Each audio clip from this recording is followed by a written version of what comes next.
Magandang araw sa inyo mga ka-chicken. Okay, ayan, kumusta kayo mga ka-chicken. Welcome back dito sa channel mga ka-chicken, no?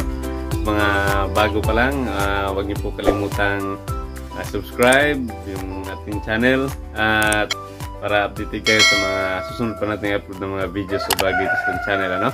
Ngayon mga ka-chicken, mag-update tayo dito sa ating mga sisiw na crossbred results sa ating Rhode Island Red at saka broiler, no? Ngayon ay 1 week old na sila mga chicken. I-update ko kayo kung ano na yung nila, tsura o yung progress nila, no? Ayan, tingnan natin mga chicken dito sa brooder. Tara. So, ayan, ito na sila mga chicken, yung ating mga sisyo, no? Ngayon na papakain ako sa nila. Kasi wala nang laman yung nila, pakainan nila. Okay, ayan. Nahiya pa sila mga chicken, no? Pero ngayon kakain na din yan. Ayan, bago kasi sila kasi may maingay kasi ako dito nagsasalita eh. Oh no! Pero ayan, maya maya lang, tingnan natin ngayon. Kakain na yun sila.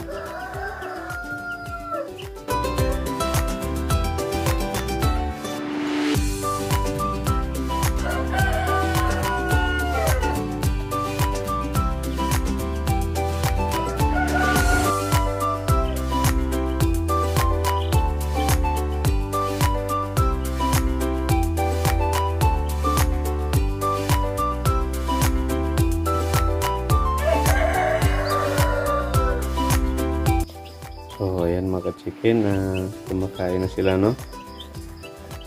Yung nakita nyo may dalawang brown, yan yung sisiyo ng broiler, yung rooster at saka Hubbard yung hen.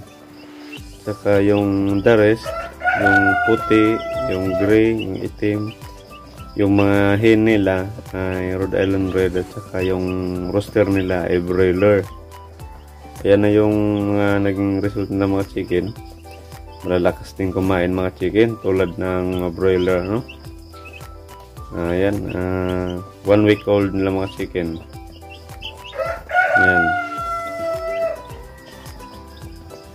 Ayos mga chicken.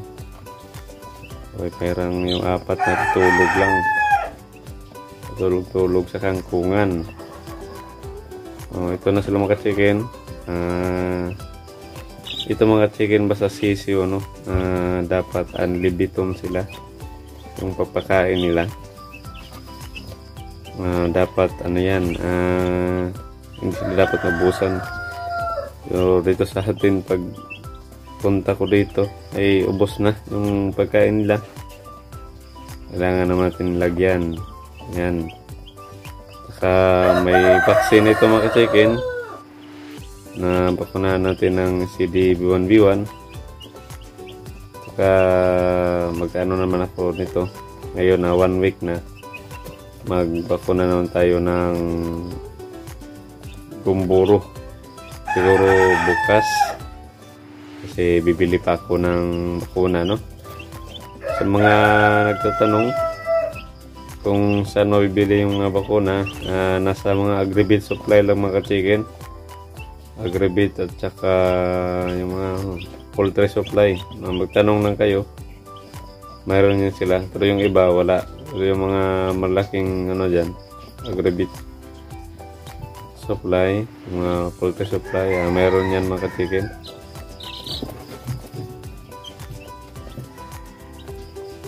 Ito na mga chicken, no?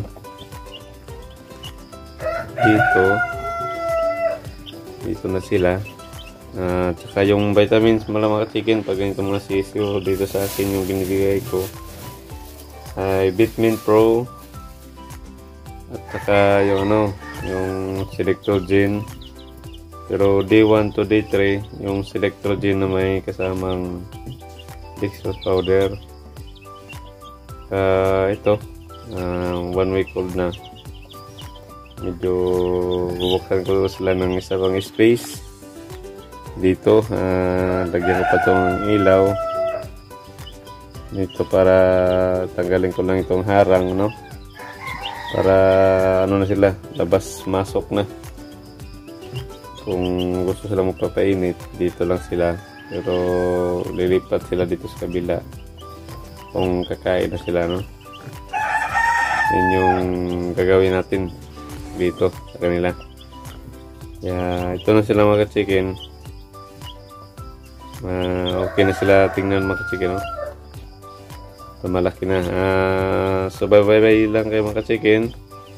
Subaybayan nyo ang ating pag-update dito sa ating result ng crossbreed ng Rhode Island Red at Hubbard. Broiler at saka may Hubbard at broiler din, yung dalawang brown na yan. Kung ano yung magiging paglaki nila, yung nutsura nila, kulay, at saka yung magiging production, ano. Kaya kung hindi ka pa nakapag-subscribe mga chicken, pag-subscribe na mga chicken, no? Para updated kayo sa mga susunod nating i-upload ng mga videos o vlog dito sa channel naman. Kaya ito na sila mga chicken, no? Ang gaganda na tingnan mga chicken. Maraming puti. Maraming ano na nagmana doon sa broiler. Ayan, minum na sila, oh. Yan, nakakatuwa na sila tingnan mga chicken, no? Oo, tingnan nyo naman. Ang cute nila. Kaya ayos to.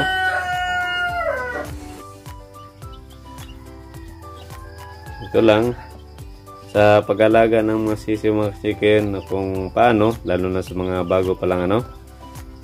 May ginawa na tayong vlog, pagkatingnan na lang sa ating channel.